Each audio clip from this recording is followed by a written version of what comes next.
তওবা কাকে বলে? তওবা হলো ফিরে আসা। গুনাহ করা মানেই হলো কোনো পাপ, আল্লাহর হক নষ্ট করা, আল্লাহর মাখলুকের হক নষ্ট করা, পাপাচার, যে কোনো গুনাহ।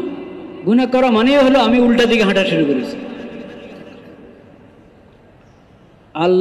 আল্লাহর সন্তুষ্টির রাস্তা ছেড়ে অন্য দিকে হাঁটা শুরু করেছে। এখন আমার দায়িত্ব হলো তওবা করা। তওবা মানে হলো ফিরে আসো, আবার পথে আসো, আল্লাহ সন্তুষ্টির রাস্তায় আসো। তওবা মানে ফিরে আসা। কোত্থেকে ফিরে আসবো? মানে আমি তো উল্টা পথে হাঁটা শুরু করেছি। কোনো পাপের কাজ করা মানেই উল্টা দিকে হাঁটা। মুসলিম মুমিন তো জান্নাতের দিকে হাঁটবে, জান্নাতের রাস্তায় চলতে থাকবে। গুনাহ করা মানে সে জাহান্নামের রাস্তার দিকে হাঁটছে, আল্লাহর সন্তুষ্টির রাস্তা ছেড়ে আল্লাহর নাফরমানির রাস্তার দিকে চলছে। তার দায়িত্ব দ্রুত ফিরে আসা, আবার সঠিক রাস্তায় আসো, তওবা করো। তওবা মানেই সঠিক রাস্তায় ফিরে আসা, সঠিক রাস্তায় ফিরে আসা। শুধু ইস্তিগফার, আস্তাগফিরুল্লাহ আস্তাগফিরুল্লাহ, হ্যাঁ আল্লাহ আমি ক্ষমা চাই বললাম, ফিরে আসলাম না, রাস্তা পরিবর্তন করলাম না, তাহলে তওবা হবে? ইস্তিগফার তওবাবিহীন, এটা কোনো এক পর্যায়ে এটা উপহাসের মতো হতে পারে। উপহাস, সরি বলছি, কিন্তু আমার আচরণ পরিবর্তন করছি না আমি। আল্লাহর সঙ্গে এটা চলে, মানুষের সঙ্গে তো এটা চলে না।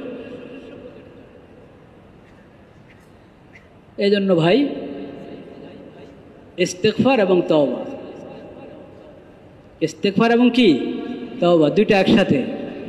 আস্তাগফিরুল্লাহাল্লাযী লা ইলাহা ইল্লা হুয়াল হাইয়ুল কাইয়্যুম ওয়া আতুবু ইলাইহি। দেখেন ইস্তিগফারের যেই দোয়া শিখিয়েছেন নবী করিম সাল্লাল্লাহু আলাইহি ওয়াসাল্লাম, দোনো কথা একসাথে।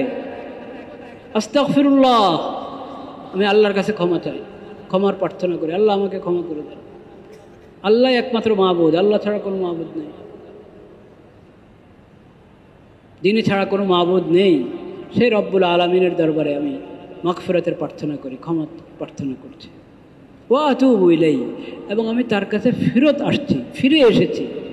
আমি যে উল্টা পথে হাঁটা শুরু করেছিলাম, আল্লাহর নাফরমানের দিকে যাচ্ছিলাম, ওই দিক থেকে আমি ফিরে আবার আল্লাহর সন্তুষ্টির রাস্তায় এসে গেছি।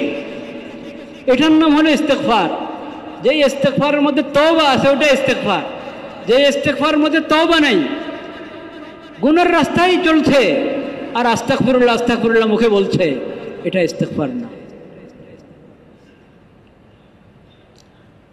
তওবা বার লব, সুবহা বার কফ, দিল পুরা যাওকে গুনাহ, মাসিয়াত রা খানদামি আয়াত ইস্তিগফার। কোন ফার্সি কবি বলেছেন, খুব দারুণ কথা বলেছেন। মুখে বলছি আস্তাগফিরুল্লাহ, মুখে বলছি তওবা, হাতে তাসবিহ আছে, দিল পুরা যাওকে গুনাহ, কিন্তু আমার দিল, আমার 24 ঘন্টার আচরণ গুনাহ আর গুনাহ, পাপ আর পাপ। তো কেমন হলো?